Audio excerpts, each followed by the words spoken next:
They say the definition of insanity is doing the same thing over and over again and expecting a different outcome or a different result.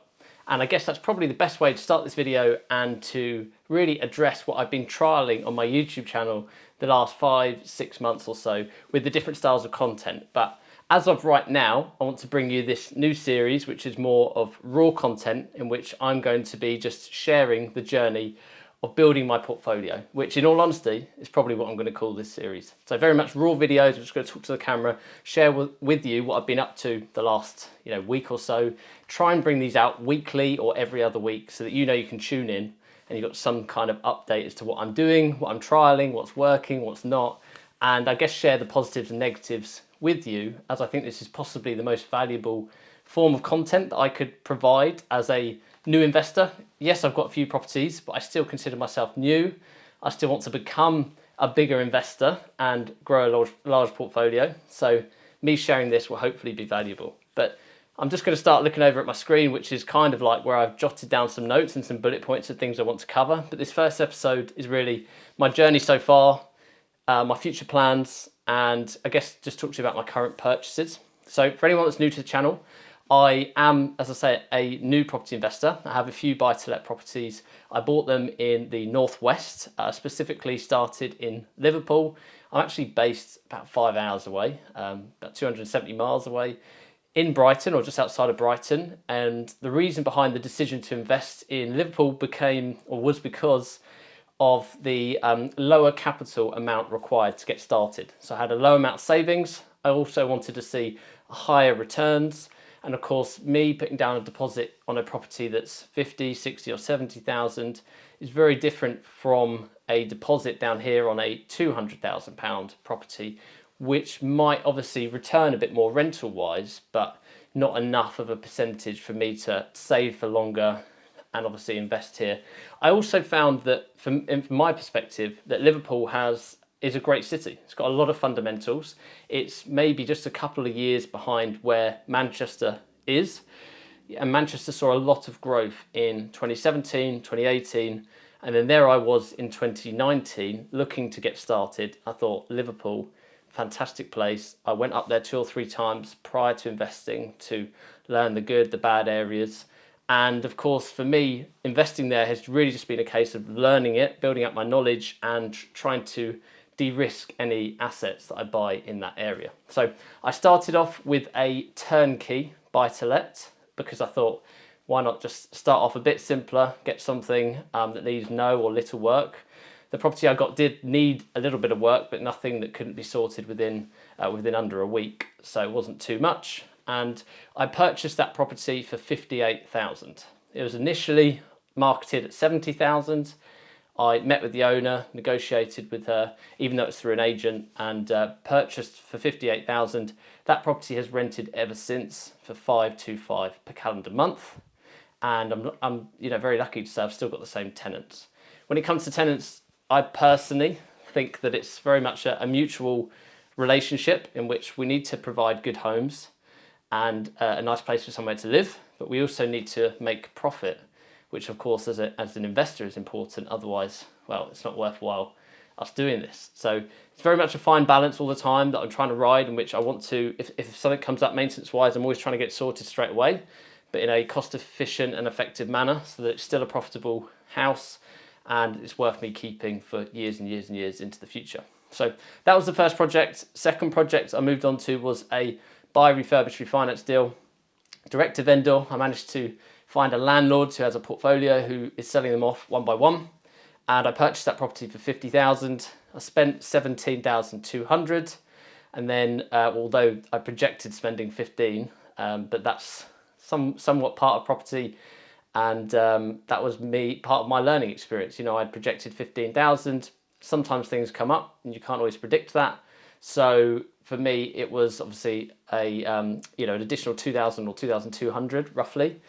And then I had that property revalued, refinanced at 85,000. So only really leaving in a bit of money, but not very much. And when you take into account the rental of 575, it's about a 27-28% return on investment. So I was very happy with that one.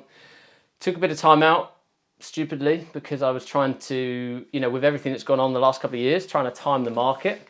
And I thought actually that's quite an interesting thing to share, is that in the times that I've tried to time or take a step back has never favoured or benefited me.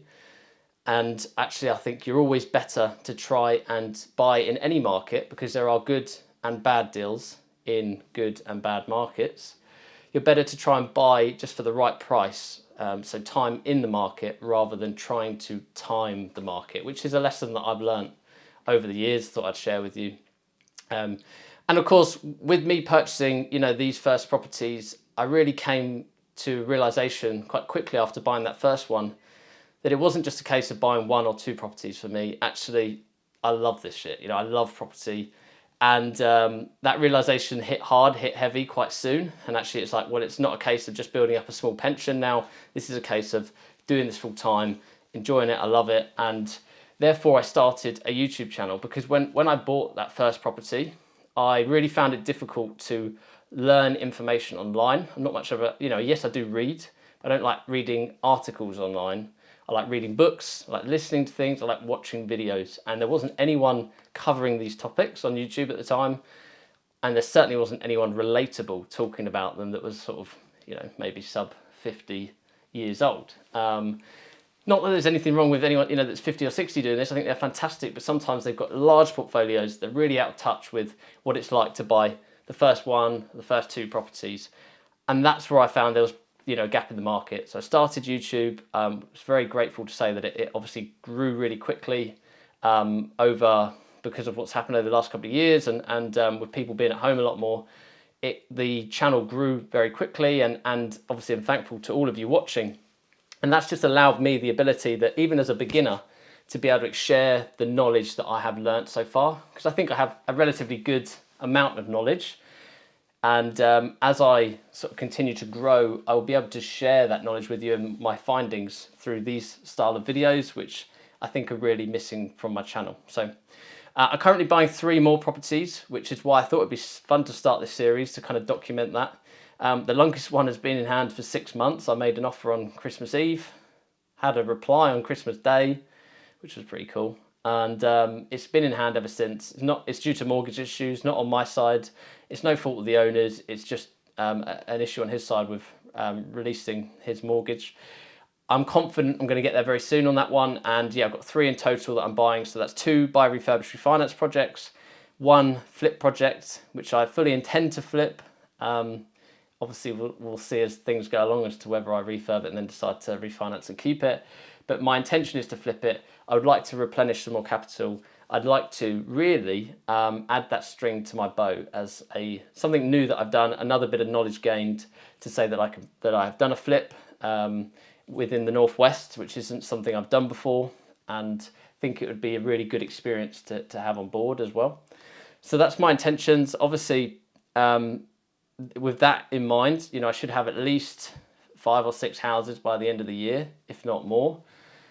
At times, within recent years, through building my network, through building up my skill set and my knowledge, and now being able to buy 3, I do sometimes think I'm just going to scale this to the moon. I'm going to buy 10 more houses. From everything I know now about finding deals, through raising finance, through being able to do the BRR process. Maybe I'm just going to go out and just buy 10. So it's a constant balance of like riding the wave of wanting to do that and then being sensible, because I want to, if I do raise finance, I want to do that sensibly. If I obviously purchase property, I want to do that sensibly, so that I'm not purchasing just property for the sake of it. I want to hold assets that are profitable, that make money, aren't causing more issues than what they're actually worth. And I think sometimes when you hear the amazing stories that people that go out and buy, more than 5 in a year, unless they are incredibly, well experienced and they've done this for years, those that are doing it rapidly you can find that sometimes you buy the odd crap house basically. And although you can sell that off, I'd rather just build up at a responsible rate, build this portfolio whilst growing Property X, which I guess brings me on to Property X, which is something that I launched in September 2021 after taking a small gap from buying. I decided I wanted to go full-time into property, and a good friend of mine, well, a good few friends of mine suggested that a good way of doing that would be through property sourcing. Not only do I think it's a great cash flow, resource to come in, I also think it's a great skill set to build up. So I launched Property X, which on one side is a sourcing business, on the other side is a property education business. If you've watched this channel, obviously you'll know all of that. But the sourcing side of the business, I really want to focus on building a cash flowing business. Out of the biggest, I guess, most experienced property investors that I've met, they obviously have certain traits about them, and one trait or one thing that they often have in common is they have cash flow coming in. Okay, whether that's from a business, whether that's from their property business, whether that is from purely flipping occasionally to replenish money, they've always got some form of money generation coming in, because property is expensive and you need money coming in. So for me, that is sourcing. I think particularly right now, having a form of income coming in is so important, and that did in fact actually allow me to leave my full-time job earlier this year. So that was incredible. It's been just an insane experience. I'm never looking back, and so pleased I made that jump now, and I can fully put my attention and focus on growing my portfolio, on the sourcing business, but also on my education program, which is the Property X program. That is purely for beginners, because let's face it, I'm a beginner. So I want to be able to share stuff with other beginners. So I can't obviously work with someone that's experienced. So the Property X program, I only open sort of for a few weeks, then I close it for 3 months or so. And that's because I want to be able to remain focused on my portfolio, remain focused on the sourcing side of the business. So I guess to wrap up or to discuss my future plans, I'm looking to continue growing Property X. That is a big focus of mine. I've got a plan that within the first 12 months, which is when I hit September this year, to have hit 6 figures. I think that's purely a metric. Maybe it's even a stupid ego thing. I don't know. I would like to do that, but it doesn't affect the business either way. Again, want to grow the business responsibly, make sure I'm selling good investments to my investor database. So really, it's just a case of continuing to grow that. I'm currently investing into a few marketing channels, and also thinking about hiring in order to help me grow that business. I will be documenting that weekly, as well as sharing, me buying more properties, which is what this is going to be more about. So be sure to tune into these weekly. I'm really excited to bring you more content on these. I will start sharing them on Spotify as well. So if you prefer to listen than you do to watch, then this is going to be perfect format for you. Hopefully, I'll probably share some of my previous interviews on there and do some future interviews, share them on Spotify. Appreciate you watching as always, and can't wait to bring you more content. See you very soon.